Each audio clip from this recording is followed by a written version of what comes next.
book of the Quran in order to earn reward?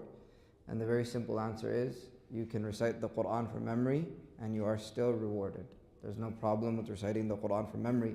However, what is more virtuous is actually reciting the Quran while having the Mus'haf open and looking inside of it. The only exception to that rule is if you are somebody who is reviewing Quran as somebody who's memorized Quran, then obviously keeping the Mus'haf closed so that you can review is more virtuous. But generally there's a reward for reading the Quran, and then there's also a reward for looking at the Quran as well with your physical eyes. And so that should just be kept in mind. The next question is, if CPS takes Muslim children, is there a way to put them in a Muslim family? Yes, there is a way to put them in a Muslim family. Generally, CPS tries to match children with somebody who has a similar background to them. Now, the problem is that if Muslim families are not registered as foster parents, then obviously they're going to match them with the people that are the closest to them. So, for example, a kid could be a Muslim Indian, and if they don't find any Muslim Indians in the system, then who are they going to send the kid to? Most likely an Indian family. That could be Hindu. And then if they can't even find that, then they might send them to somebody who's probably traveled around to the other parts of the world and has experienced a little bit more culture. They don't just bunch you with some random people unless there isn't enough people to actually group you with. And so that responsibility actually falls on the Muslim community. If nobody's doing it in the Muslim community, if nobody's taking, these kids are essentially considered, you could say, in a sense like orphans. If nobody's taking care of these kids, then the whole community is actually religiously liable. Okay. Can you do ruqya for a family member virtually overseas? So what is ruqya? Ruqya is the concept of reciting certain ayat of Quran and reciting certain ad'iyat, du'as for somebody who's either sick, for somebody who's either affected by black magic, or for somebody who's affected by jealousy. Now, we live in a modern age where religion has become a business, and so you're going to find people that are charging for ruqya. If you find anybody who's charging for ruqya, run 1,000 miles away from that person, because that person is a fraud, right? Why do I say that? It's because it's become a business and it's not supposed to be a business. What is ruqya? Ruqya is after you read those ayat, you blow on either yourself or you blow on somebody else.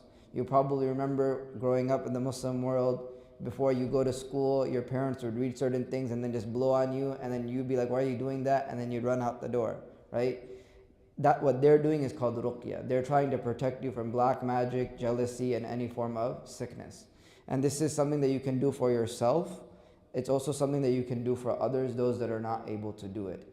It doesn't magically become stronger if the imam does it, right? It doesn't magically become stronger if the imam does it. It's actually the strongest when you do it for yourself. Now, in which scenario should another person do it? If a person really feels like they need it, then another person can do it. And the other scenario is when a parent does it for their child, because their child might not be able to read all of the different things. Now, does it work virtually or overseas? So what has become sort of a trend today is somebody might open YouTube, right, and they might listen to it, and then after they listen to it, they think the ruqya is done. The ruqya is not just about reading Quran and reading du'as. The full ruqya is about the actual spittle, which is spitting with a light amount of spit on the other person. Now, when you are listening, like for example, you call me on the phone and you're like, Sheikh, can you do ruqya for me? And I start reading. Can I spit on you? No, I can't. Or can I do the spittle on you? Not spittle, right? Can I do that? No, I can't do that. So is the ruqya really complete? No. Now, is there no benefit to it altogether? No, there is still benefit, because guess what? You read some Quran and the Quran serves as a shifa, and the Quran is a form of cure. So obviously it has some benefit, but the actual technical ruqya is not completed by listening to Mishari Rashid al-Fasi on YouTube, right? That's what a lot of people, they like to listen ruqya on YouTube.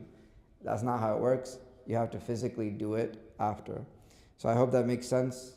It's like, for example, salah. You can't say, I'm going to pray salah by following Sudais in Makkatul Mukarramah. When he goes to ruku, I go to ruku. When he goes to sujood, I go to sujood. It doesn't really work that way.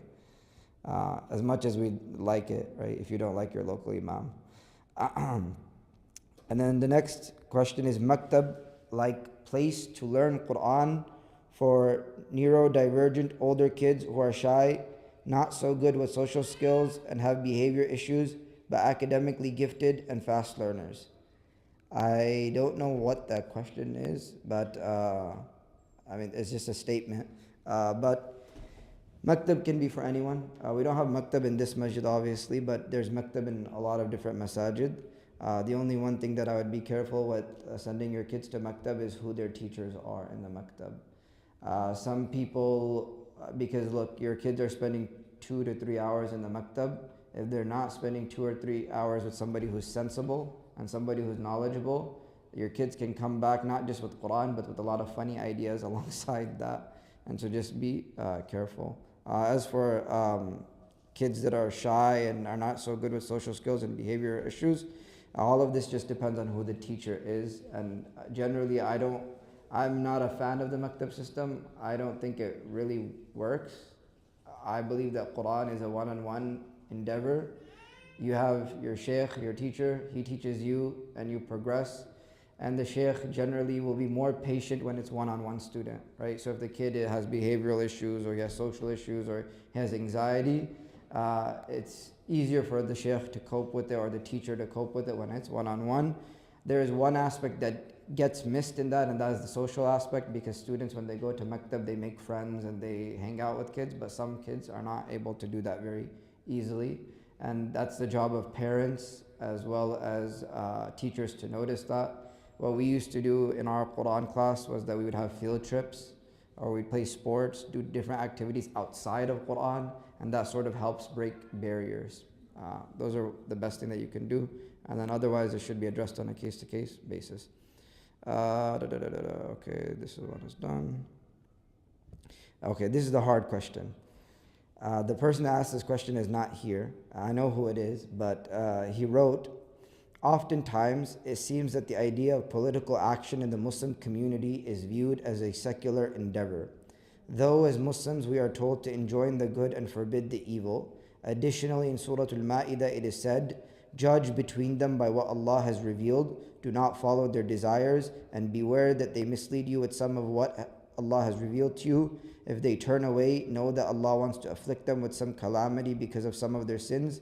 Many of the people have certainly gone astray. Do they still want the judgment of the age of ignorance, pre-Islam? But whose judgment is better than Allah's for a people who firmly believe? When coming into Islam, I believed that Islam was fundamentally different from other religions, because Islam concerns itself with governance. If it is true that, let's say, a goal of Islam is to establish Islamic governance, then as students, how do we change this westernized secular perception? What examples can we look at to further this cause? So, essentially the question is, I became Muslim, and after I became Muslim, Muslims probably told me that Islam has nothing to do with politics. Unfortunately, this is the mindset of a lot of Muslims. They believe that Islam has nothing to do with politics. Is this the correct mindset? No, this is an incorrect mindset. Islam has everything to do with politics. In fact, politics is at the center of Islam. But there's a reason why people have this sort of philosophy that, Islam, right, is not for the public domain, right? I'm Muslim in the 4 walls of the masjid and based off of the 5 pillars of Islam, and that's what Islam is. I pray salah, I do zakah, I do hajj, I say the shahada, and I fast in the month of Ramadan. That's good enough. I come to the masjid. As for everything else in my life, my social life has nothing to do with Islam, my political life has nothing to do with Islam, my career has nothing to do with Islam, my finances have nothing to do with Islam. A lot of people have this sort of philosophy, right, where they say religion is for the private domain. Meaning, I'm Muslim, nobody else needs to know I'm Muslim. I'm Muslim, so nobody else needs to know what my politics are. This is a result of a secular mindset that for most Muslims is a result of living in colonial states, right? And so if you actually look in the Latin language, the word religion actually means your duty unto God. In Arabic, the word deen actually comes from the word dain, which means a loan, right? Something that you have to return back. Essentially also an obligation that you have to pay back. But somewhere along the lines in history, not starting with the Muslims, but starting with just the world in general, the concept of religion was changed, right? For Muslims, the concept of religion was it's an obligation that is both in practice, right? You do the salah, zakah, hajj, but also in mindset, meaning you view the world from a Muslim lens, right? If you ever watch Dr. Israr Ahmed, you're gonna see that he always talks about how Muslims should have a Quranic worldview. Today, Muslims are practicing Muslims, but their worldview is completely different. Their worldview is based off of, what they are taught in Catholic schools in Pakistan, what they're taught in schools in parts of India, or even when they come to the United States of America. And so for most people back then, before all of this stuff, before colonialism, religion was a part of politics, part of social life, part of everything. You couldn't separate religion from your life, right? You couldn't have two boxes, essentially.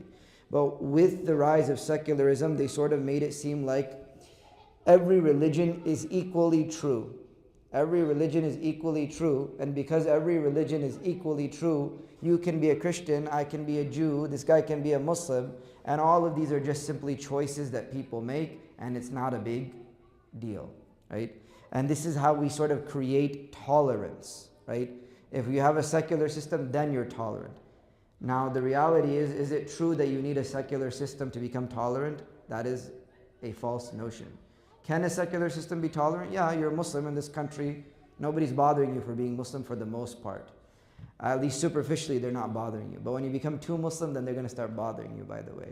So I'll give you an example from the Muslim world. The Ottomans had the millat system, where there were people of different religions living the Ottoman Empire. You have Muslim Spain. During the rule of Muslims ruling Spain, Judaism actually flourished in Spain, right? If you take the example of Coptic Christians in Egypt, if you ask Coptic Christians, right, or if you ask Palestinian Christians, would you rather live under the Ottoman Empire or would you rather live under the system that you live in today? Their answer is going to be, we'd rather live under the system of Sharia, right? And even in parts of the subcontinent world, for those that know a little bit of history, they would say we'd rather live during the rule of the Mughal Empire. Just because there's sort of a religious authority does not mean that a society automatically becomes intolerant, right? You can have a religious society and be tolerant. But the problem is that if you look at the world from the lens of Europe, when there was a religious state in Europe, like the Catholics were very intolerant of other people. And so because the Catholics were very intolerant, the movement of the secular nation state began to take down the church. Protestantism, all of these different things are a result of trying to take down the church.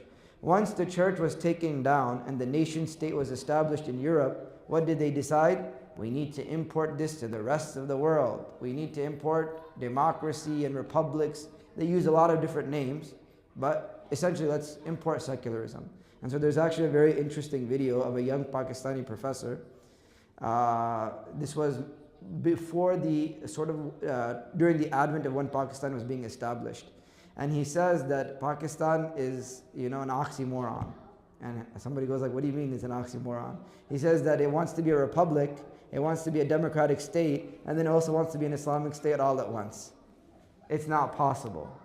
It's impossible because Islam's views do not 100% align with the other views. Socialist views don't align with democratic views. All of these are different philosophies, and when you try to jumble them up all together, you get the disaster that we see in the Muslim world today, where the nation state, no matter how many decades goes by, everything is still messed up. It's sort of an identity conflict in politics. Again, I'm not attacking Pakistani because I'm Pakistani myself, but that's just the way that it is. And so there's a book actually called The Myth of Religious Violence. I know I'm answering this question a long thing, but I think it's really important. There's a book called The Myth of Religious Violence by William T. Kavanaugh. He talks about how people think that religion is what promotes violence. when in reality, it's actually the secular system that promotes violence. Hitler didn't kill a million plus Jews because he was Christian. He killed a million plus Jews because he was a secularist. Same thing with Stalin. Same thing with President Bush.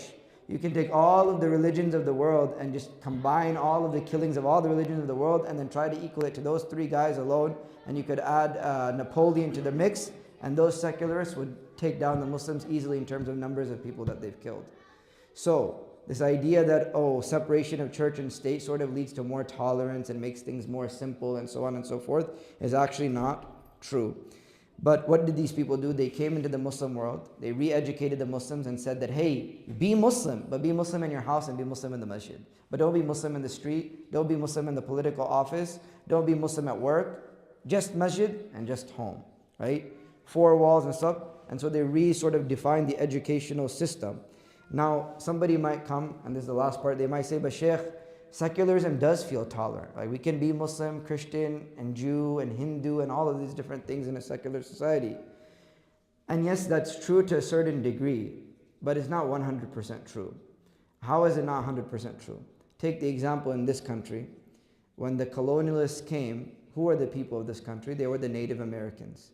The Native Americans had their own belief systems, their own religion, their own language, their own economic system, their own political system, whatever.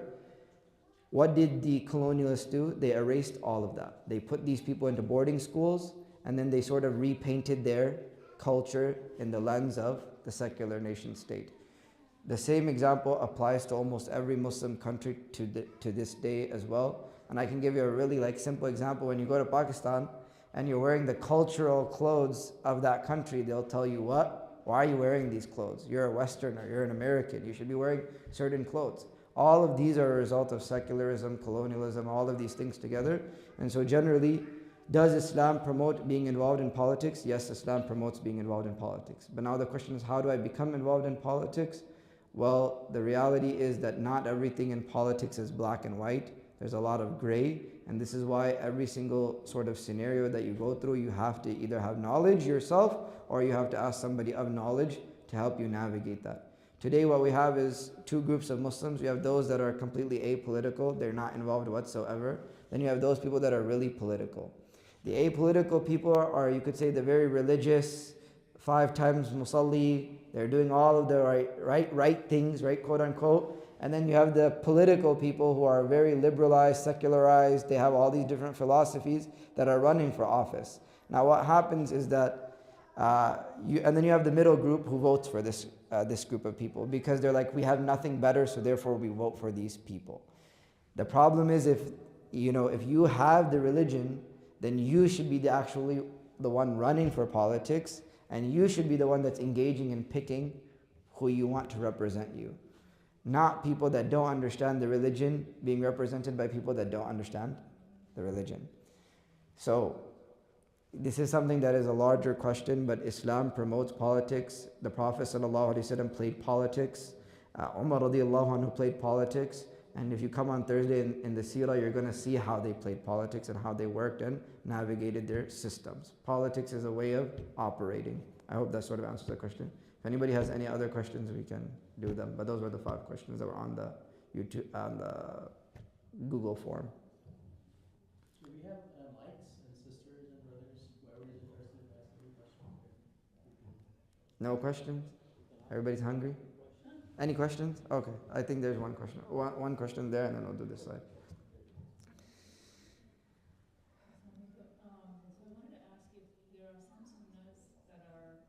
More preferable than others. And I think what I mean is, as a woman, sometimes you have responsibilities in the house, and you tend to place them above ibadah. So I want to understand, how do you make that judgment if it's okay to fulfill certain familial responsibilities versus doing, say, nafil? And I'm not comparing farz obviously has to be. Yeah. But nafil, like anything else, nafil, then how do you decide what you should do? How do you decide what you do? So again, when it comes to familial obligations, they're obligations, right? And so automatically that sort of answers the question for you in a sense that a person, right, let's say that I'm like a father or something like that, and especially, okay, I'm going to make this very clear. There's, people go on Jamaat or something like that. They go 3 days, 5 days, 10 days, 40 days, or whatever it is, and they leave their family for a certain amount of days. Now, and I'm answering this question because, by the way, this is a huge issue in the community actually, that a guy will have a child, newborn baby, right? The mother is alone, mother-in-law is not there, girl's mother is not there, no one is at the house. It's just a young mother with a first-time baby, newborn, and he's gone for 3 days, 10 days, 40 days. Is it an obligation? Is it virtuous to go? Yeah, it's virtuous to go. But is it an obligation to do that first? No, the obligation is to go and support your wife and take care of the baby when she gets tired, right? That's the obligation. But unfortunately, Muslims, again, all of this is the same circle of, the religion is the four walls of the masjid, 5 pillars, all of this stuff. All of it ties back into this, right? Islam sets out obligations for a person. Those obligations start with, obviously, your obligations to Allah. Then this starts off with your obligations to other people, which includes your family first and foremost, and then by extension your neighbors, and then so on and so forth. You go further and further out. Now, for a woman that is sort of trying to manage both things, this really requires having a clear conversation with your spouse and sort of allocating time, because the reality is that obligations are things that will keep on coming. And I can give you one example from the life of Umar radiallahu anhu. Umar radiallahu anhu, like most people, I had one Desi guy go like, oh, the Sahaba never worked, that's why they had so much time to pray Salah and do zakat and seek knowledge. The Sahaba did work, and in fact they probably did more laborious jobs than us, because there was no job as sitting on the computer or whatever. And so Umar radiallahu anhu, what he used to do is that one day he would go and seek knowledge, and then the other day somebody else would go seek knowledge on his behalf. And then in the evening, when they were both done, they would sort of exchange the information and the knowledge that they got. And so if Umar was doing that while working and while fulfilling his obligations, distilling the obligations of his work life as well as his family life, and then also trying to sort of meet some basic standards of knowledge, then anybody can technically do it. Now, will it be consistent? No, it might not be consistent. Is it hard? Yes, it's hard, but that's why it's a test. Seeking knowledge, our teachers used to say that if you only give a part of yourself to knowledge, it will only give you a part of it back. If you give all of yourself to knowledge, it will give you all of it back. If you give a part of yourself to ibadah, your ibadah will only render a certain amount of fruit. It's like anything in this world. Depending on how much effort you put into it, that's how much results you get. Now, does that mean that I have to start from 12 a.m. at night and go all the way to 12 p.m. the next day just praying salah and doing zakat and doing all of these things? No, that's not what it means. It means that even if you do a little bit a day, it renders results. Nobody in this room can say, I can't open my phone for 5 minutes and listen to a lecture every day. Nobody can say that, even the most busiest person in the world. Nobody can say that I can't offer just 2 rak'ahs after of nafil in a day, right? Or before I sleep. Everybody can technically do it. But it's just about making it a priority and letting your family know that it's also a priority for you. Most people are not okay with communicating these things, but they should be communicating these things with their spouses. And one thing that I want to add is very important, is that mundane acts are also rewarded. We talked about this in إِنَّمَا الْأَعْمَالُ بِالنِّيَّاتِ in our regular nightly halaqah, where we talked about the idea that if I go to work and my intention is, number one, to provide for my family, my intention is to give services to other people, like if I'm a doctor, my service is to help the sick, my service is to spread a good image of Islam. A person could be doing their regular occupation and getting reward for it. In the same exact way, a woman who is discharging her responsibilities towards her family, in fact, she could have more good deeds than her husband, who's probably praying 5 times salah at the masjid. How does that work? That's the mercy of Allah subhanahu wa ta'ala. So it is what it is. That's what it is. I hope that sort of answers the question. Okay. I hope I didn't offend anybody with my answer. But Just a follow-up to the first question regarding reading from the Muslim. You mentioned about reading from memory and Muslim. How about reading from tablets or phones? Does that carry the same virtue of getting the hasanat for each letter as 10 rewards or so? Yeah, it does. The only difference, there's only one distinct difference of reading from a tablet in terms of religious rulings is that you don't have to have wudu. That's it. Because the reason why you don't have to have wudu is because the glass serves as a barrier towards the actual mushaf itself. This is the understanding of scholars. I don't know if it's sophisticated or not, but that's the understanding. In terms of reward, it's the same thing. There's no difference. But I would say one thing. It is better for you to memorize Quran via a physical book if you're memorizing. The reason why is because the way that the Quran works, if you open the Mus'haf, it's two-sided. There's 2 pages on each side. When you start memorizing where it's only displaying 1 page, your photographic memory can actually become very, very disrupted based off of that. And then I also do not recommend memorizing on those tablets where 1 ayah is displayed at a time. That will also mess up your memorization because the Quran, the retention of the Quran is dependent on, number one, repetition of the words in your tongue, but also the photographic memory that you sort of create with your mind. And you cannot do that when there's sort of, when you're looking at, you're not going to know what's the right and what's the left page. Right? You're going to start getting confused and stuff like that. What if you have an app that shows both of these? Then there's no problem. But if you have like an iPad, it's most likely possible. But if you have like a phone and you're doing on the phone, it usually only, at least I've never seen an app that shows 2 pages because then the writing would be very small. iPad, I think, has that. Yeah, if the iPad has it, it's fine.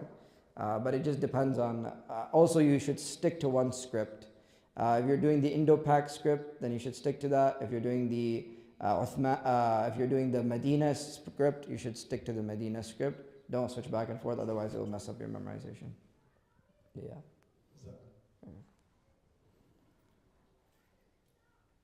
Any other questions? Any other questions? No other questions, inshallah, then? One more, I think. Wa alaikum salam. In certain cultures, if a man is deceased, the non-mahram woman can see the dead person and vice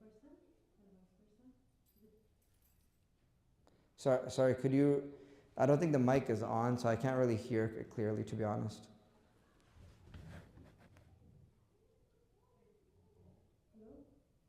Is it on? I don't think it's on.